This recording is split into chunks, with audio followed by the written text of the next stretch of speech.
अजीज़ पाकिस्तानियों, अस्सलाम वालेकुम। मैं आज आपसे कुछ गुफ्तगू करना चाहता हूँ। मुझे कहा गया है कि शायद आज रात मुझे अगवा कर लिया जाए, आज नहीं तो कल। वो दिन अब दूर नहीं है जब शायद मैं खुलकर बात ना कर सकूँ। मैं ये आपसे कहना चाहता हूँ कि पाकिस्तान इस वक्त एक बार फिर एक इंतहाई तारीक दौर से गुजर रहा है। मुझे सियासत में आए कोई ज़्यादा अरसा नहीं गुजरा। मैं एक वकील हूँ, मेरे वालिद साहब मरहूम भी वकील थे। हमने तमाम उम्र मेहनत, खुलूस, सच्चाई की लगन में गुजारी है। मैं अपने वालिद साहब के नक्शे कदम पर चलने का हमेशा से मुतमन्नी रहा हूँ। आज भी मेरी यही ख्वाहिश है कि एक आम इंसान के तौर पे मैं कोई वडेरा नहीं, कोई जागीरदार नहीं, मैं कोई पेशावर सियासतदान नहीं। मैं सियासत में सिर्फ इसलिए आया हूँ कि उन अक़दार की पैरवी कर सकूँ, उन अक़दार को मजबूत कर सकूँ वतन अजीज़ में, जिनके लिए मेरे वालिद ने अपनी ज़िंदगी बसर की और जिनके लिए मैं अपनी ज़िंदगी वक्फ करना चाहता हूँ। ये क्या अक़दार हैं? ये अक़दार शराफत की अक़दार हैं। ये वो कदर है जो कहती है कि हर इंसान का एहतराम करो, चादर का, चार दीवारी का एहतराम करो, कानून का एहतराम करो, सच्चाई का एहतराम करो। आज मुझे ये नज़र आता है कि इस मुल्क में एक ऐसा निज़ाम हुकूमत कायम है जो सिर्फ धौंस पर कायम है, जो झूठ पर कायम है, जो फरेब पर कायम है। मैं सियासत में सिर्फ इसलिए आया कि मैं इस धौंस, इस झूठ, इस फरेब की मुज़ाहमत कर सकूं।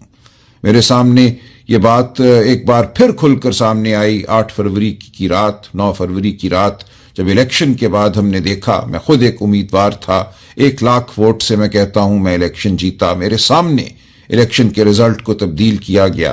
वो बच्चे बच्चियां जिन्होंने रो रो कर वोट डाले थे, मुझे आज भी वो चेहरा याद है उस बच्ची का जिसने मॉडल टाउन में उसी APS स्कूल में जहां ये धांधली रात की गई, पकड़ के हाथ मेरा कहा था, अंकल पहली बार मैं वोट डाल रही हूं, मेरे वोट को संभाल के रखना। हम उस वोट को नहीं संभाल सके क्योंकि हमसे छीन ली गई वो अमानत जो हमें कौम ने दी थी। उसके बाद एक दौर पैदा हुआ झूठ और फरेब का कि उस रात का जो अजाब था, जो झूठ था, उसको दबाने के लिए मजीद झूठ घड़े गए। हम पे मुकदमे बनाए गए, बेशुमार झूठे मुकदमे बने, सिर्फ इमरान खान साहब पे नहीं, हजारों लोगों पर, जिनको उठाया गया, मारा पीटा गया, जिनकी इज्जतें पामाल की गई। और ये अमल आज भी जारी है। इसीलिए मैं आज भी सियासत में हूं। जिस दिन ये अमल ख़त्म हो गया और मुझे यकीन हो गया कि पाकिस्तान में शराफत का दौरा है, पाकिस्तान में कानून है, मेरा सियासत से कोई ताल्लुक नहीं रहेगा। मैं सिर्फ मुज़ाहमत करने के लिए सियासत में आया हूं। और मैं आपसे भी ये अपील करता हूं कि अपने लिए, अपने बच्चों के मुस्तकबिल के लिए आप भी मुज़ाहमत कीजिए। आज इस मुल्क में कोई फैक्ट्री लगाने को तैयार नहीं है, कोई इन्वेस्टमेंट करने को तैयार नहीं है। गैर मुल्की तो क्या, कोई पाकिस्तानी क्यों ये करेगा, जब उन्हें पता है कि इस मुल्क में सिर्फ धौंस जो है वही कानून है। कोई शराफत बाकी नहीं रही, कोई करीना नहीं है जिसके तहत जिंदगी गुजारी जा सके। हर शख्स जो है वो एक तरह से एक रुकावट है इक़्तिदार वालों के रास्ते में। अगर मैं आवाज़ बुलंद करूंगा तो मेरी आवाज़ को छीन लिया जाएगा। अगर मैं अपनी टांगों पे घर से बाहर निकलूंगा तो मेरी टांगों को तोड़ दिया जाएगा। आज ये निज़ाम है इस मुल्क में। तो मैं आपसे अपील करता हूं कि हमने जो अपील की है, पाकिस्तान के अवाम से की है, वो अपील सिर्फ PTI के मेंबरान या कारकुनान से नहीं की। हम हर पाकिस्तानी को ये कहते हैं, हर खातून को, हर बच्चे को, हर बुजुर्ग को हम ये कहते हैं कि अपने मुस्तकबिल के लिए बाहर निकलो, पाकिस्तान में शराफत के लिए बाहर निकलो। आज बलूचिस्तान रो रहा है, खून के आंसू रो रहा है। आज खैबर पख्तूनख्वा में खून की होली है। आज पंजाब जो है वो जख्म खूरदा है। सिंध में लोग एहतजाज कर रहे हैं, बाहर आ रहे हैं। उनको अपने पानी का नहीं पता कि उनको पानी उनके खेतों को मिलेगा नहीं मिलेगा, उनके हुकूक क्या हैं। करप्शन का दौरा है। तो हम ये चाहते हैं कि सब इकट्ठे मिलकर बाहर आवाज़ बुलंद करें। 24 नवंबर जो है वो एक इंतहा भी है और एक आगाज भी है। हम चाहते हैं कि आज के बाद कोई ताले आजमा, कोई शख्स जिसको नाज है अपनी ताकत पर, अपनी बंदूकों पर, अपने प्यादों पर, वो हमारे ऊपर हुक्मरानी ना कर सके। ہماری جو آواز ہے اس کو کوئی دبا نہ سکے، اس لیے ہم باہر نکلنا چاہتے ہیں، اپنی آواز کو بلند کرنا چاہتے ہیں، اتنا بلند کرنا چاہتے ہیں کہ کوئی اس کو دبا نہ سکے۔ دیکھیے، دنیا کی ہر ریاست کے پاس طاقت ہوتی ہے، ہر ریاست کے پاس پیادے ہوتے ہیں، ہر ریاست کے پاس ویگو ڈالے ہوتے ہیں، بندوقیں ہوتی ہیں، لیکن وہاں کیوں یہ سب کچھ نہیں ہوتا؟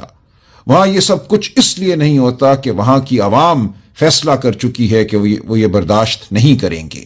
لوگ باہر نکلتے ہیں، وہ لندن شہر ہو جہاں 10 لاکھ لوگ نکلے جب عراق پر بربریت ہوئی، وہ اور دنیا کے دارالخلافے ہیں، بڑے چھوٹے شہر ہیں جہاں لوگ سڑکوں پہ نکلتے ہیں۔ سڑکوں پہ نکلنا ایک آئینی حق ہے، یہ ایک انسانی حق ہے، یہ اپنی دھرتی کو اپنانے کا ذریعہ ہے، یہ ایک طریقہ ہے جس کے ذریعے ہم احتجاج کرتے ہیں اور کہتے ہیں کہ بہت ہو گئی، ہماری بات کو سنو، ہمارے وجود کو مانو۔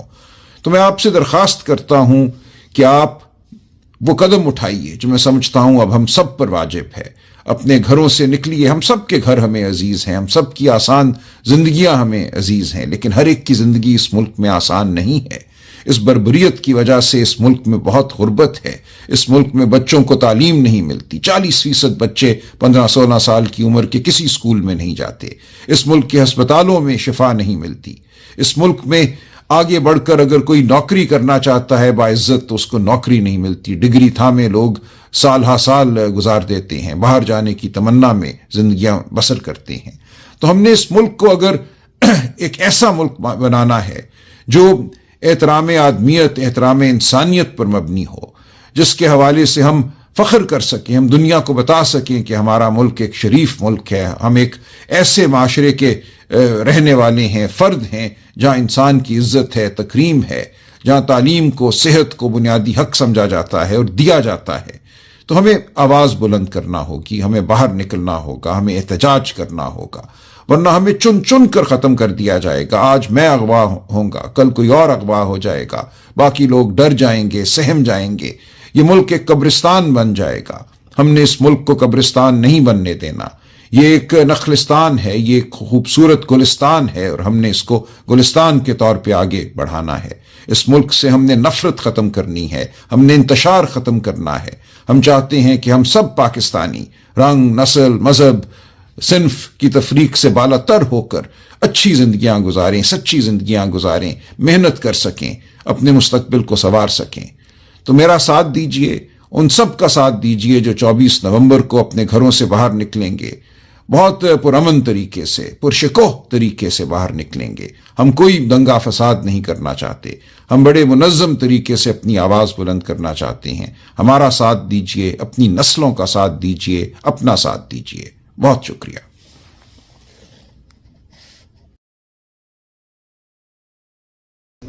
پہلے سائفر کیس میں اڈیالہ میں پڑا تھا اور اللہ نے مجھے سرخرو کیا، باعزت بری ہوا۔ آج 9 مئی کے جھوٹے کیسز میں کوٹ لکھپت پڑا ہوں، تو جہاں کھڑا تھا وہیں کھڑا ہوں، جہاں پڑا تھا وہیں پڑا ہوں۔ عمران خان کے ساتھ تھا اور انشاءاللہ رہوں گا۔ 24 تاریخ کو عمران خان نے پوری قوم کو، وکلاء کو، یوتھ کو، پارٹی کو، لیڈرز کو، ورکرز کو دعوت دی ہے اظہار یکجہتی کے لیے اور اپنے حقوق کی آواز بلند کرنے کے لیے۔ میری درخواست ہے تمام لیڈرز، تمام کارکنان عمران خان کی کال پر باہر نکلیں اور اظہار یکجہتی کریں، پرامن رہیں۔ قانون کو ہاتھ میں نہ ہم نے پہلے لینا تھا نہ اب لینا ہے۔ پرامن احتجاج ہمارا آئینی قانونی حق ہے اور